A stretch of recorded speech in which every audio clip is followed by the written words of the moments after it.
All right, we'll give it just a couple minutes.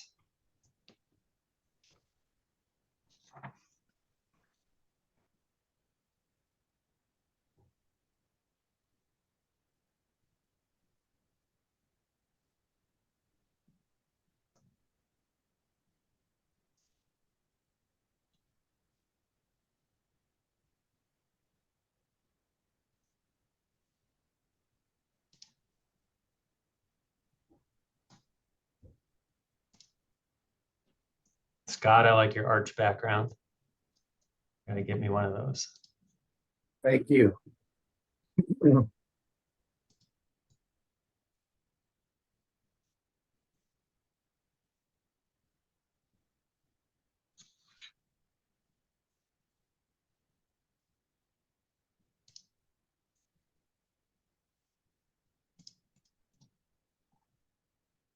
All right, I think I've gotten back to everybody who was frantically looking for their Zoom link, but I will keep my eye on the email. Again, thanks everybody for joining us today. This is our Missouri Public Transit Association education series. We're doing a virtual roundtable on recruitment and retention. My name is Travis Wood. I'm the Senior Program Director here at MPTA. Our members provide over 60 million rides every day in Missouri and employ thousands throughout the state. We'd like to welcome all of our members and board members who are on the call today. Appreciate all of your efforts that everyone's doing every day. Our goal with today's discussion is to host this virtual roundtable conversation amongst you, the professionals, so you can share your experiences and thoughts and the challenges let these folks in that you're having with the labor shortage issue and all the challenges associated with it. We are lucky enough to have June Berry, Senior Director of Human Resources at Kansas City Area Transportation Authority, KCATA. She's going to be sharing some of the successful strategies that KCATA has utilized to staff up their organization. And following that presentation, we'll have a discussion amongst you all, the professionals, about some information sharing, lessons learned, best practices. Before we do that, since there are quite a few of us, but not too many, I'd like to just do some really quick introductions so that we can all kind of understand who's on the call and sort of where everybody's coming at on this issue and what organization you're with and all that good stuff. So I'll use my screen and I'll start off with you, Kim, if you want to introduce yourself. Sure. Thank you, Travis, for that great intro. I'm Kim Sella. I'm the Executive Director of the Missouri Public Transit Association. And I must say, Missouri and KCATA are really lucky to have like 6 June berries. Yes. So many June berries. So many June berries. So we look forward to hearing all that you have to say. Thank you. All right, let me throw it to Pam if you want to introduce yourself and let us know who you're with. Hi, I'm Pam Knox, and I'm with Oates Transit, the East Region over St. Louis and St. Charles. All right, great. Jerry, how about you? Jerry Stegman. I'm with Jeff Tran here in Jefferson City. All right. Matt, I see you next on my screen. You're up. Matt Crawford, City Utilities Transit in Springfield. All right, Scott, how about you? Scott Joyner. I'm with Bi-State in St. Louis, Bi-State Development. All right, Christopher? Chris Reapers, I'm the operations manager for Oates Transit East Region in St. Louis and St. Charles. Great, thanks. Tori, how about you next? Yeah, I'm from SMTS. We're based out of Fredericktown. Great, thanks. All right, Cindy, I'll throw it to you. Good there. And how about, in addition to Cindy, if you want to hop on, the several June berries we have, if anybody wants to let us know your real name. Hi, I'm One. Jolene Taylor, Ride KC with June Berry. Great. I'm Lisa Martinez. I'm with Ride KC with Juneberry. Thanks. I All right. am Stacy Mendez with Ride KC with Juneberry. Thanks, Stacy. All right, June. Well, I'm going to throw it to you if you'd like to jump in your presentation. And again, thanks so much for taking the time to hop on and share some information with everybody. Yes, thank you so much for having me. I am June Berry, Senior Director of Human Resources here at KCATA, and I am delighted to be here and share some of our secrets that we've used to recruit our bus operators. So I will go ahead and start the slide.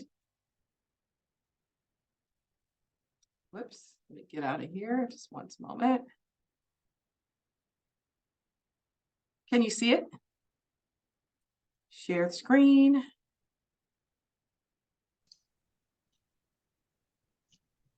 There we go. There we go, just one moment.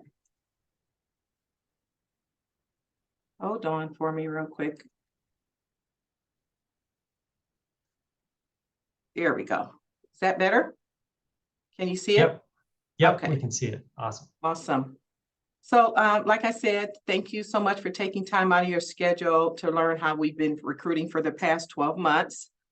So today I will cover the strategies and the challenges and the retention. And at the end, we'll definitely be happy to answer any questions that you may have. We'll go ahead and look at the strategies of our recruiting efforts. One of the things we recognized is that if you, as far as your job descriptions, if you make sure that they're easy to read for the reader. A lot of times the larger words, bus operators aren't understanding. So if you make them clear and readable for the reader, utilize job boards such as LinkedIn, Indeed, ZipRecruiter, Handshake, local newspapers, billboards. We also have hiring signs that we've put out. We literally walk the pavement, handing out now hiring cards, attend churches, make announcements in church, put information in church bulletins. Done a lot when it comes to the recruiting piece, like making ourselves known in the community. Also leveraging with social media and print ads. We have a great marketing department that works with us on that piece of it to get the word out to those Facebook gurus. We collaborate with local driving schools and local colleges so that we have first bids when it comes to opportunities of CDL students graduating from the driving schools, and just have a connection with some of the local colleges, letting them know through Handshake and things of that sort that we are recruiting. Community outreach is really, really, really important. I'm kind of aggressive when it comes to recruiting, so I will try to engage with whatever's going on out in the community and always carry my now hiring cards with me and give that person, if someone is right at the site, I'll always take time out and speak with them in reference to that. We have a collaboration with our Full Employment Council, which is our unemployment agency here in Kansas City, Missouri. We've worked with them. And then the Goodwill, there's a second chance program. We looked at that because you have to be very creative when you're looking. We believe in the second chance because a person has already served their time. So we give them an opportunity. Now, of course, we look at whatever the crime may have been, but we do still consider them if it's a light felon. We have a connection with the military outreach.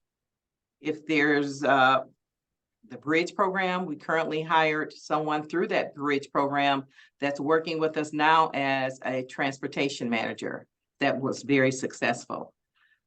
Career fairs, pop-up job fairs, on-site and networking events.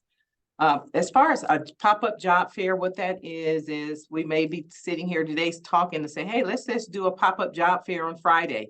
So what we do is put out our hire signs, and we work with our marketing department to announce that there's a job fair. So you never know who's going down the street that's looking for work or may know of someone. So we put those yard signs out and give people the opportunity to walk in, apply, and then we have people on staff that will interview them on site at that time.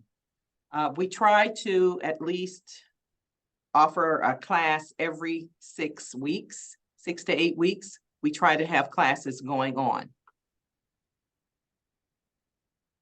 We've also found that having the QR code on all of our hiring materials and yard signs is very helpful, because someone may know of someone, like I said earlier, looking for employment. So they click that QR code and they can just forward everything right to the person that's looking for work. And it's an easier way for us to be able to recruit right away as well, because we just make sure everyone has an application on file. And we don't speak with anyone if they don't have that application on file. We use employee referral bonuses because we try to keep all of our employees engaged with what's going on. We pay a $500 referral bonus to employees that refer someone and they've remained as an employee for 6 months. So then we give them increments of $250 within that 6-month period until it totals 500. We not only look for just a bus operator because we can teach a person to how to drive. We look for a customer service skill set. And that's important because the passenger may need someone on that bus. They're not only, they're not social workers, they're professional operators. So they need to be able to have a connection with the passengers on the bus. So we make sure that they're polite, they know how to speak fluently, and they engage with the passenger. So that's one of the vital skill sets that we require. We offer ongoing training and evaluations. Right after a student graduates, we have just one dedicated supervisor that works with the hire to make sure that they learned everything, and we keep them under that same track with that supervisor as far as how to retain the employee with the evaluations. We have separate hiring tracks for our bus operators. If you are hired and you have a CDL with all of the requirements, we put you in what we call the fast track so that you can graduate in 5 weeks. Those that need that extra with the permit, they are in class for 8 to 10 weeks. That gives us an opportunity to continue recruiting so that we can start another class. It's just a continuous track that we've used that we found to be very successful.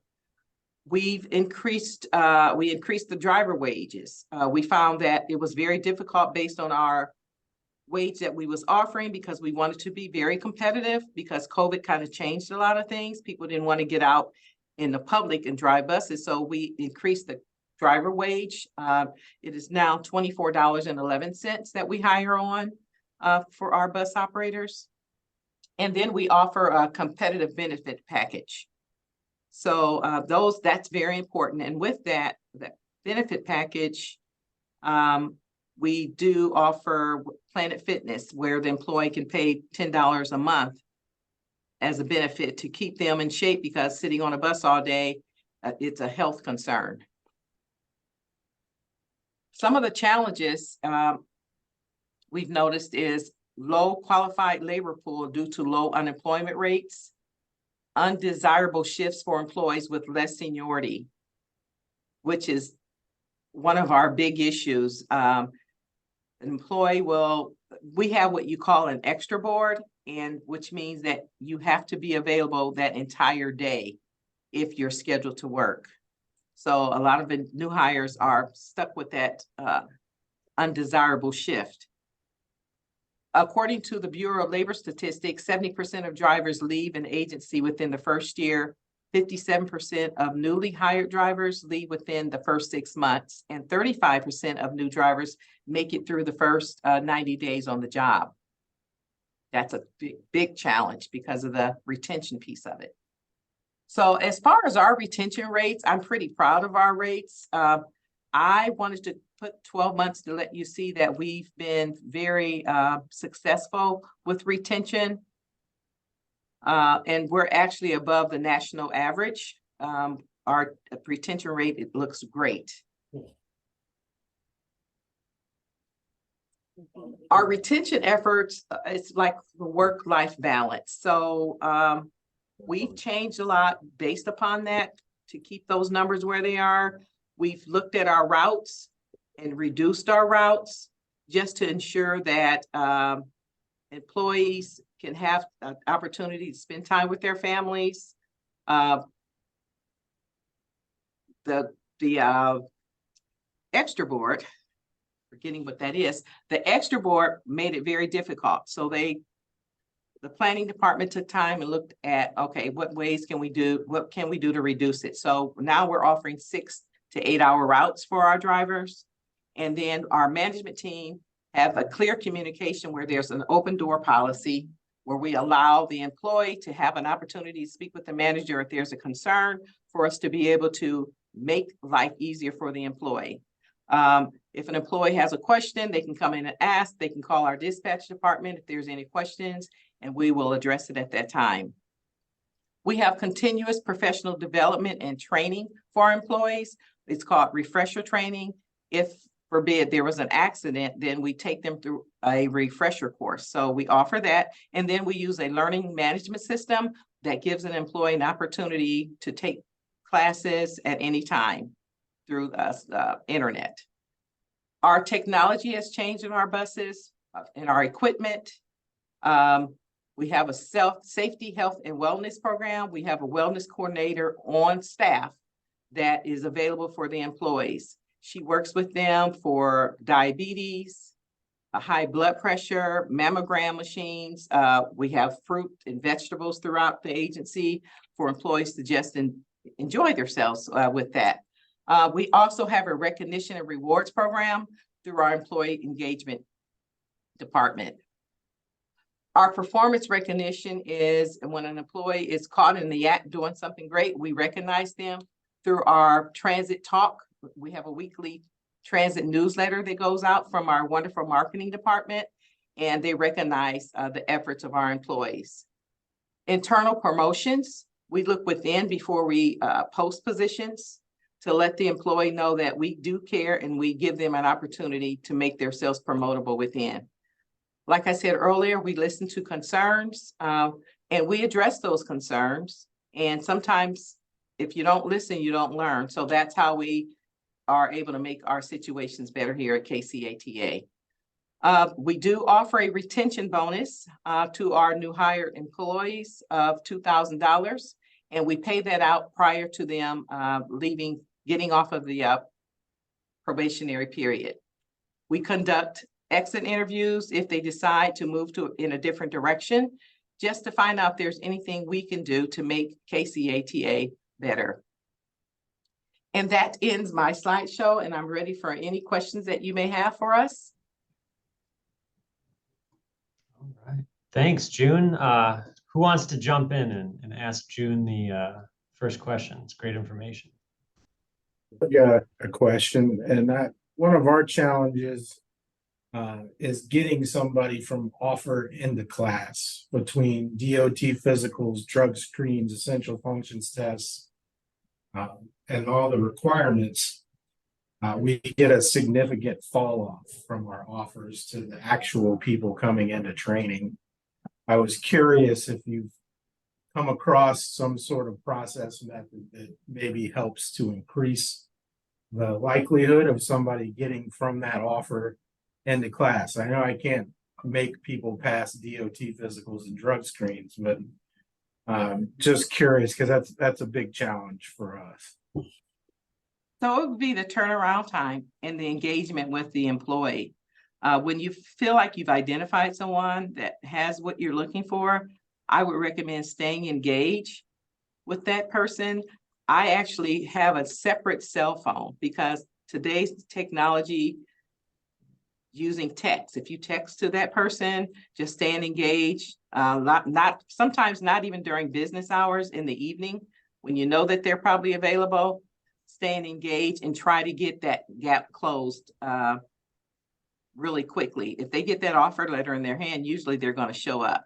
You just have to stay connected check on them, make sure things are fine. That's a way to let them know that we're a family here, we care. Thank you. June, you mentioned light felony. What kind of things do you allow people in with? So if someone was a distributor 12, 15 years ago, they served their time. Okay. Yeah, we don't, it's not going to hurt the passenger. Sure. But we're not going to look at it, someone that has murder, child abuse, or anything like that. We look at case by case.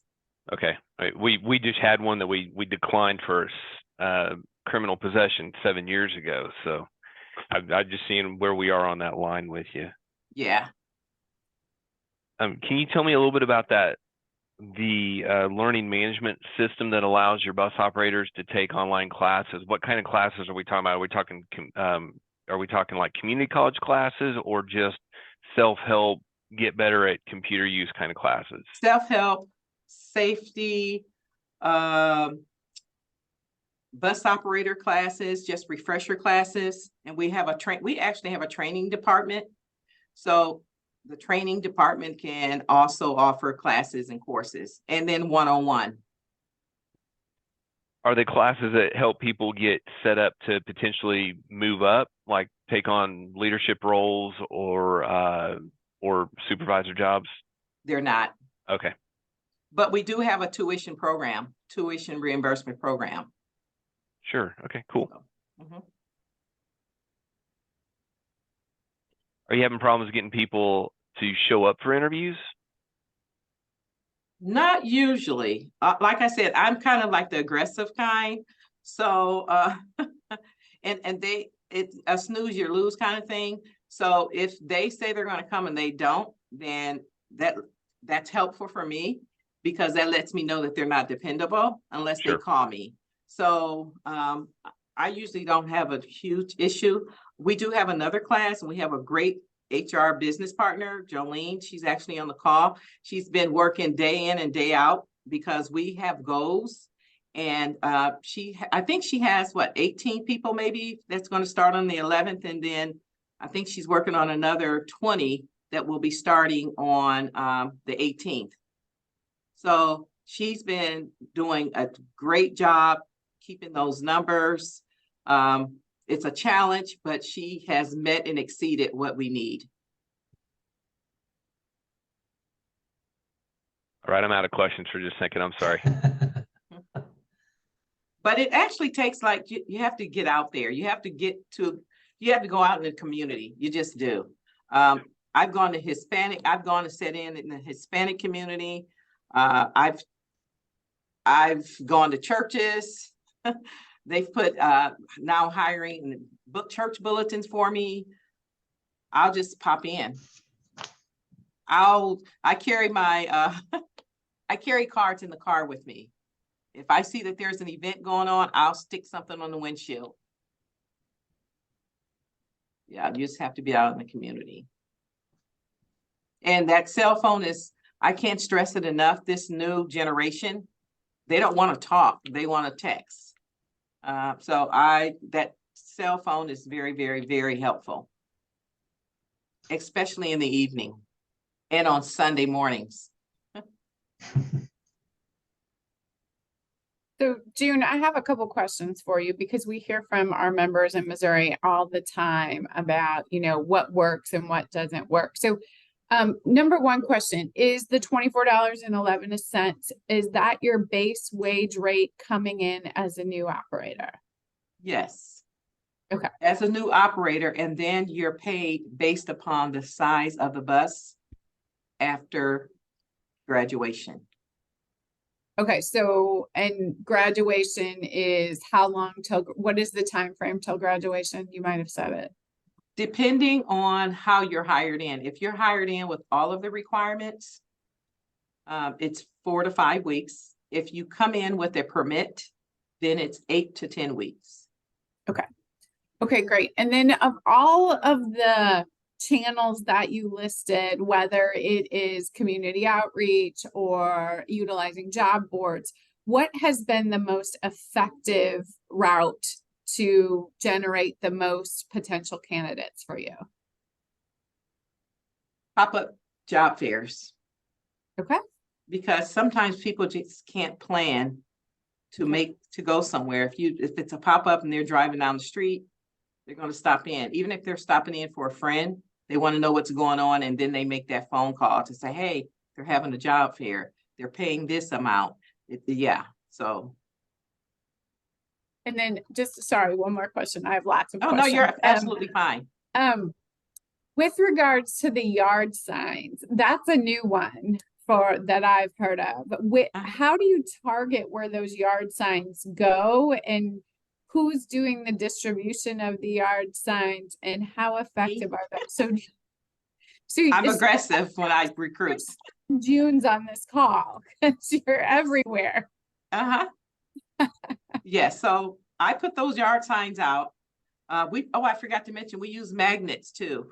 We put those removable magnets on our vehicles.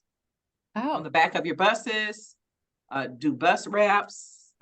Yeah, we do that. But yeah, I put those yard signs out. I carry them some with me in the car. I put them in neighborhoods. I have one in front of my house. And what happens is people want to see what that sign is, so they're going to stop. And if they know someone, then they're going to call and say, hey. So I've actually had an opportunity based on a yard sign in front of my house, 3 hires because neighbors knew of people. And so that was great. To me, 3 is better than 0. So yeah, yard signs, if you hear of garage sales, just signs everywhere. Thank you. Can you tell us what is top pay and how long does it take to get there in KCATA? Yeah, so top pay is $32.14, and that's at 4 years.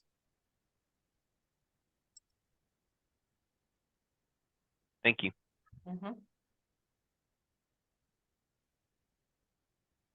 June, I had a question. You talked about the exit interviews that you all do.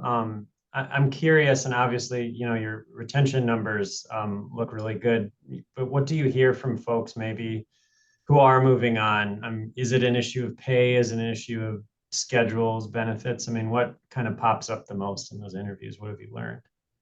Moving to another city, want to do something different, the extra board, because we've reduced our routes, the number of hours, but we still have to have the extra board for those that are taking vacation, sick leaves, transitional duty, OJIs. So that's been the number one reason, the extra board, the extra long hours.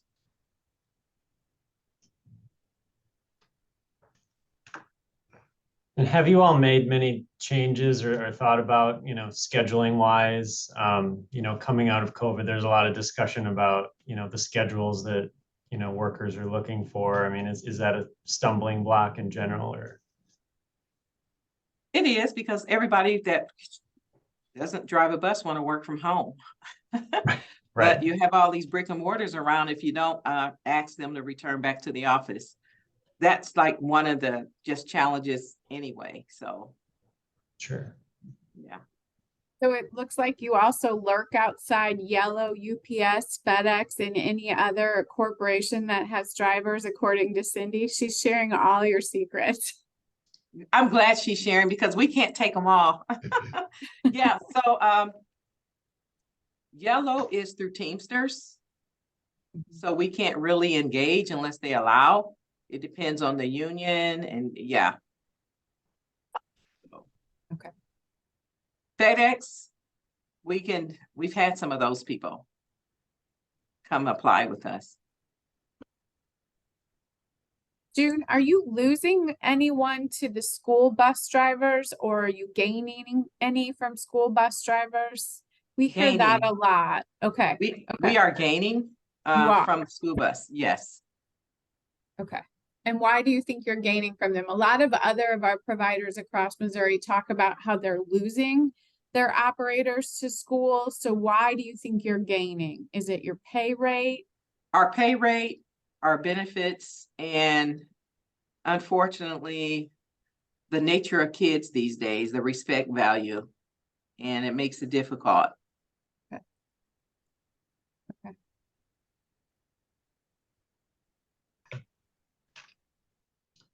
June, you talked about, folks with a record and kind of, looking case by case. Are there other talent pools, whether it be, the immigrant community or maybe, I don't know what basic educational requirements are, different things like that you all have, looked at or changed or different avenues and people you're reaching out to that maybe you hadn't reached out to before? So one of the things initially, when we found challenges initially, seasoned is what I'll call them, 45 to 50-year-olds, we used to provide your education to us, provide it. And a lot of people just don't have that. They don't have that hanging on their walls. So we ask that question. It'll automatically reject you if you mark that you don't have it. But if we try to take their word for it, and if they walk in here and already have the requirements, then we're not going to challenge them on providing that. So that's one of the key factors as well. Outside of that, not an issue.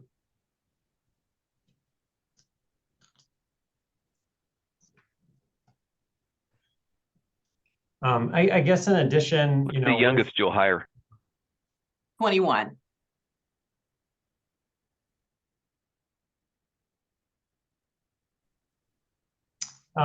In addition to, looking different places, all of the aggressive, engagement, how are you viewing in terms of retention, retirements, and what does that, look like as far as, what you're facing going forward and projecting?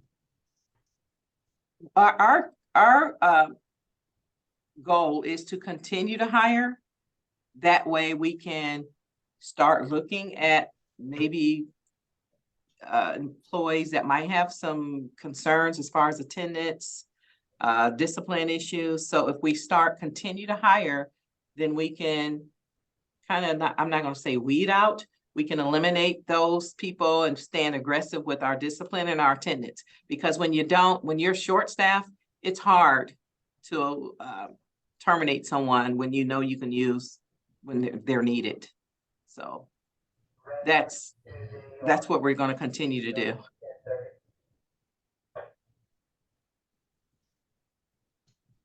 You talked about sort of you had supervisors that worked with folks as far as evaluations and kind of helping with retention, like people would stay with the same supervisor. Do you have, specific like mentorship programs or anything around that? I mean, is that program kind of like that, or how do you go about, helping that learning process? So I would say it's a one-person role job, but we've looked at mentorships like senior employees having a tag along, I guess, for the new operator. But Rodney does a great job working one-on-one with those people. He rides their bus, he meets with them. He lets them know about challenges. We have a strict attendance policy when you're on probation. We have a strict policy when you're in training. So we enforce it because this is the time to, eliminate that pool because that's just not what we need. So it's a one-on-one thing with Rodney. And I will tell you with recruitment, it's all about customer service, right? It's about approach. It's about being able to engage with that person, listening to them. It's just you got to have a different kind of backbone when you recruit. Be personable and relatable. I'd be curious to hear from the other providers on the call today. What of June's story are you currently doing, and what do you think might be possibilities for your agencies as well? Like, what lessons learned has she provided that maybe Columbia or Jeff Tran or City Utilities is not doing yet that might be worthwhile for you? Well, here at Jeff Tran, we're a small agency, so we kind of go under the hiring policies of what the city does for all their departments. We're not paying anywhere close to what Kansas City's paying. So that's one big issue that we're having. A lot of our interviews earlier this year that when they all wanted $3, $4, $5 an hour more than what we're offering. We have managed to fill our vacant spots. We're currently training. We got 4 people in training now that can do some stuff. Hopefully here in the near future, we'll get back to our full routes. We're in discussion with that with City Hall and stuff to hopefully here in the next month or so to get back to that. But here at Jeff City, whether it's for us or for any city job or a lot of stuff, it's just hard to get people to come into the interviews. The city had a job fair with several departments all combining in. Only 2 people showed up to the job fair. It's just stuff like that's we're seeing a little better increase on the amount of applicants we get, but we're sitting here with half of them. If you do get scheduled an interview, half of them don't show up. And that's just kind of where we're at with things. And then the same way with here for bus drivers, it's very rare you get anyone under the age of 50 to apply.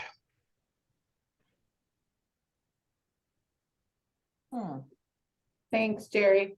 Have you, June, have you ever seen, are you doing any outreach to individuals kind of based on what Jerry said, the 50+ crowd, those who have had one career and now they're going for their re-career, or, they're creating their second. Are you targeting that market? And if so, how are you targeting that market? We're not doing anything differently at all to target that market. We just put the word out that we're hiring, and then we're out there. Our name's out there. I hand out business cards. I leave business cards on tables at restaurants. I'm out there, so I'll go into McDonald's and just leave something on the table. I'll talk to the drive-up person. So it's just creativity. Okay. Yeah, so no challenges. Anyone else want to talk about what you've heard today and if that's applicable to your market, or if you have something else that you're doing that you think might be helpful to your peers? Well, we've been doing pretty much of the same thing. We can't compete with the wages. We did do a sign-on bonus for a short period of time, but we didn't really notice any extra applicants from it, so we took it away, which probably didn't help either. But I do have a question on your retention numbers. Is that the same as your turnover numbers? I'm just a little bit confused because through your attrition, it seems like it would be lower than that 90%. It is not at all. We very, very seldom, we don't have people terminating or retiring every month. It might be 2 or 3, but then we've already hired well over that. Oh, that's great. We can't get people to come in for the interviews. And then once we get them in here, it seems like maybe they get multiple offers and they're only here a short time and then they move on to somewhere else. So let me ask you this, when you get them in, are you engaging? Like, that's something else I do after we have a hire. I save all the emails and I might email the whole group and say, just checking in, wondering how things are going. We're here if you need us. Our HR person follows up with them and she does text messaging. She does the whole thing with that. And we do have what we call like a D3 trainer program. So they are with the same trainer, and that trainer is supposed to follow up with them, and then we follow up with them. And you know, everybody in the office tries to just make them feel as welcome as they possibly can. And if there's anything we can do to help them, we always try to do that. So I don't leave my business cards at McDonald's. So maybe Hey, that's it works.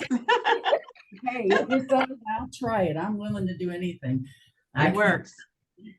I tell them we'll have a sign down there at the end of the street guiding them up here. I do whatever it needs. Right.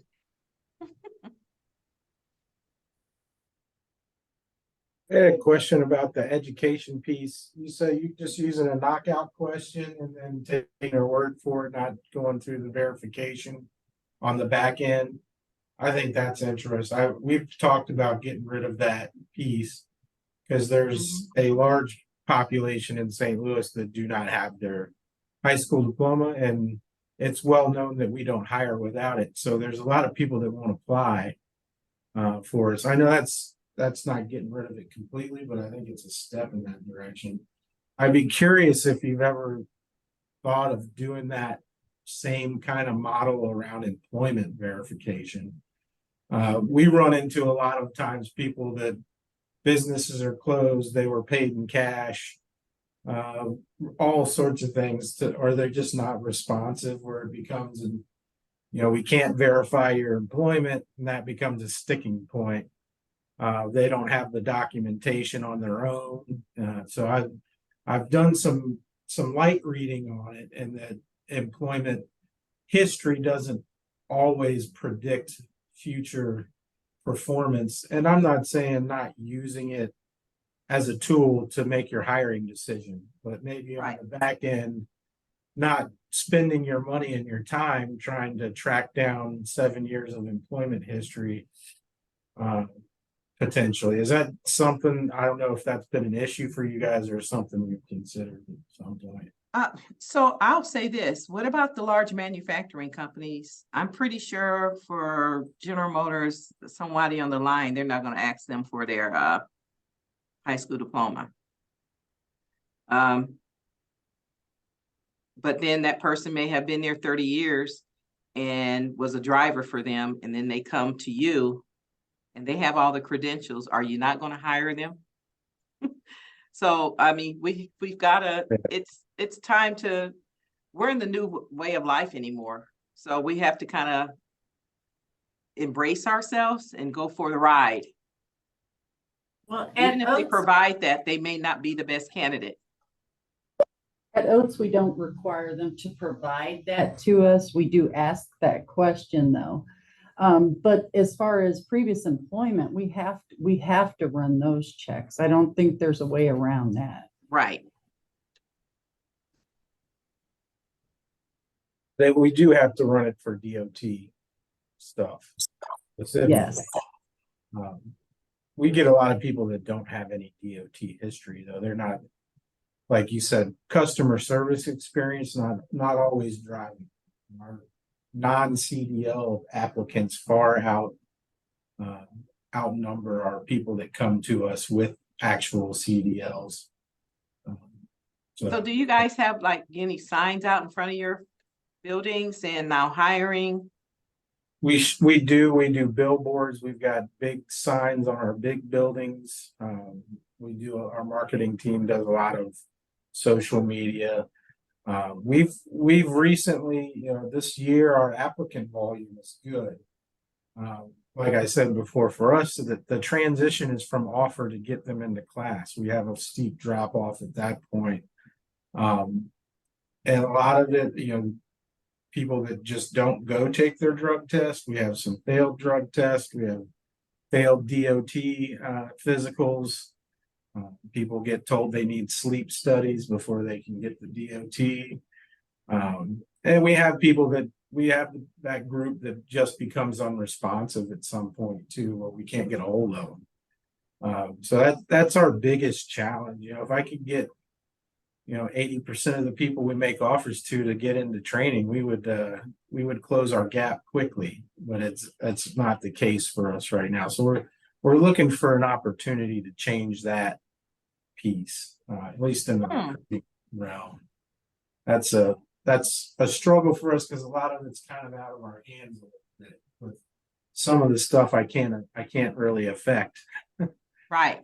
But like you said, that engagement piece, that's the best, that the background, getting that information, getting them to complete things, that engagement really helps with that. Yeah, checking on them. Now, whether you pass it when you complete it is a whole different story, but Right.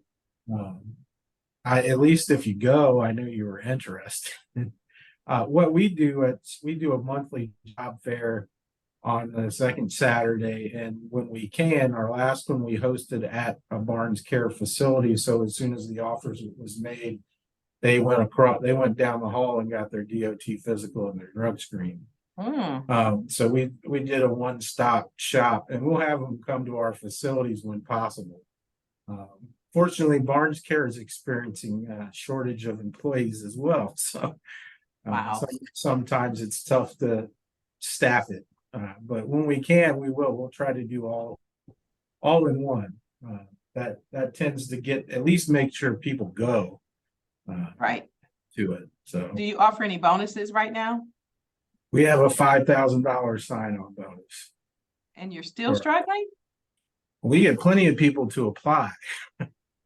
And we made between van and bus over 150 offers this month.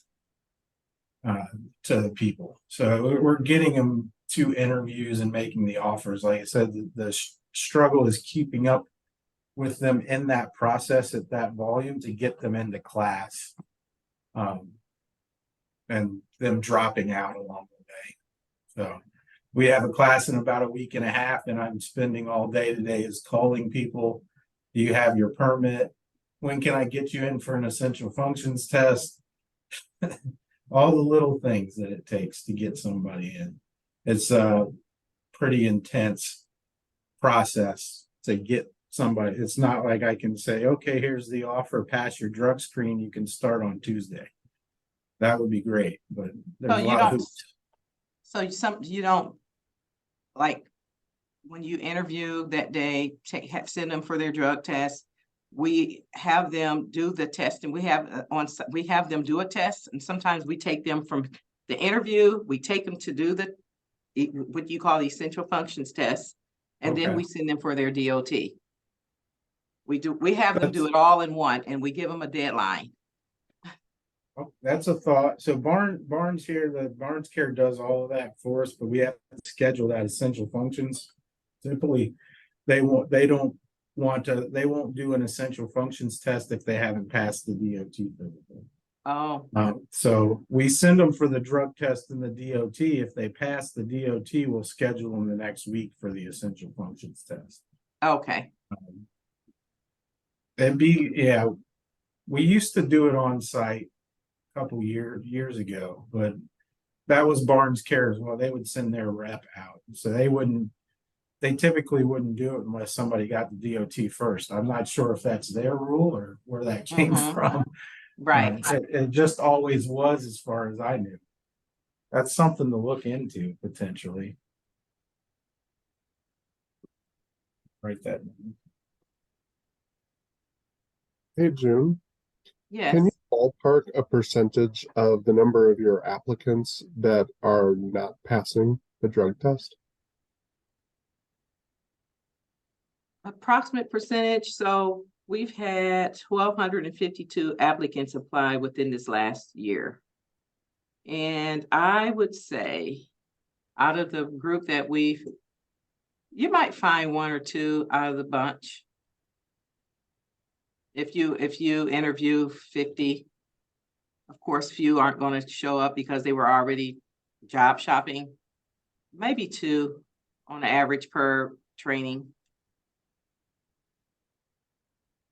Jolene, do you have any going on right now that didn't pass a drug test? I don't know if she's heard. We have one that we have to send back for today. That was an applicant, and maybe one a few weeks back. They're very far and few between. Okay, thank you. Yeah, my vote, we moved to Kansas City because apparently it's a magical land where everybody does things correctly. Telling you, They I'm just after haven't that. gotten caught. How about that?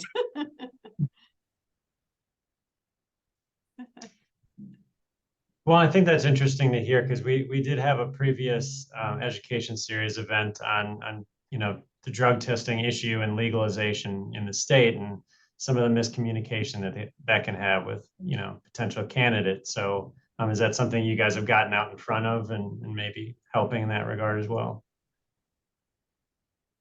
Done nothing different. Sure. We have done what we always do. We let them know what to expect and that they are going for a drug test that's testing for all these different drugs. But I guess they don't realize they've done that.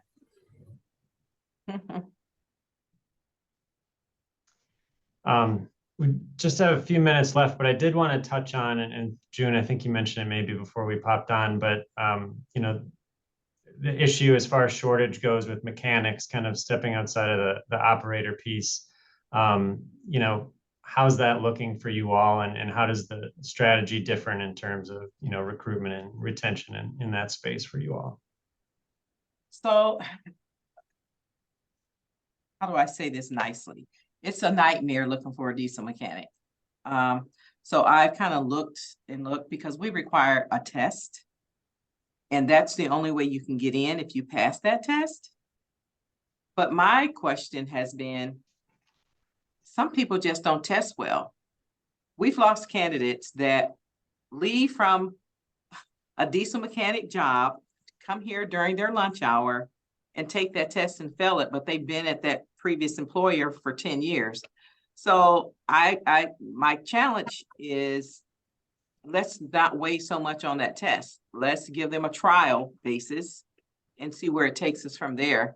But allow the test to have just a small percentage of bringing them on board. So that's where we are. But we do have, I will say we've been fortunate. We have 11 candidates that we're going to be interviewing here soon. And I'm pretty sure none are yellow yet. I haven't even had a chance to tap into that because they're Teamsters, but I've been over there though. But we have 11 diesel mechanics that we're scheduling for interviews right now. Great. And with a few minutes left, does anyone else have any thoughts, I guess, on the issue of mechanics and maybe any questions or challenges that you all have had, that might be different from the operator issue? We have the same issues with electricians too. And our Metrolink mechanics are our biggest challenge at the moment.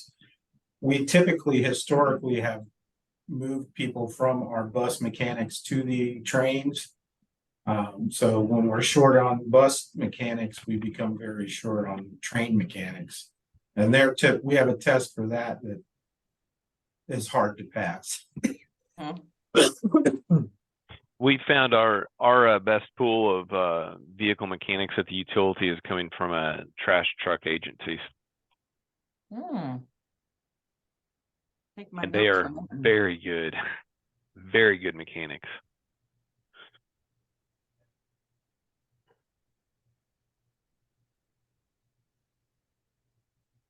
Thank you for that. Headed there when we end this call. No. Business cards at the ready. That's right. Yard signs too. All right. Anybody else have any questions or topics we didn't touch on yet? One challenge for me, I'm thinking as we have this conversation, we have an aging workforce, right? So especially in the mechanic world, I'm not sure where we're going to head. That's for all of us at this point, especially if we're having issues right now.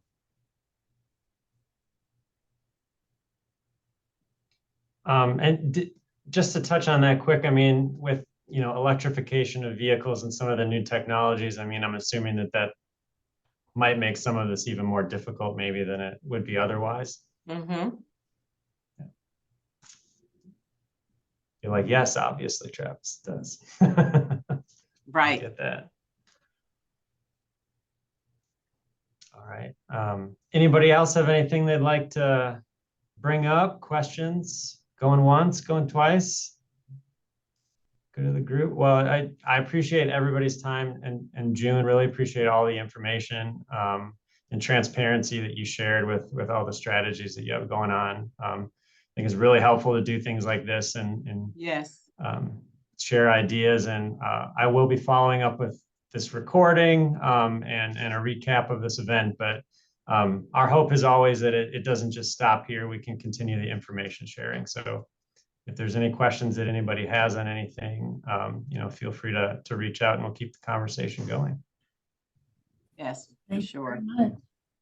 All right, thanks everyone. And as always, if you have ideas for future MPTA Education Series events, just feel free to reach out. And for those of you joining us at the Midwest Transit Conference next week, we will see you in Kansas City. Otherwise, have a great rest of your day and we'll see you next time.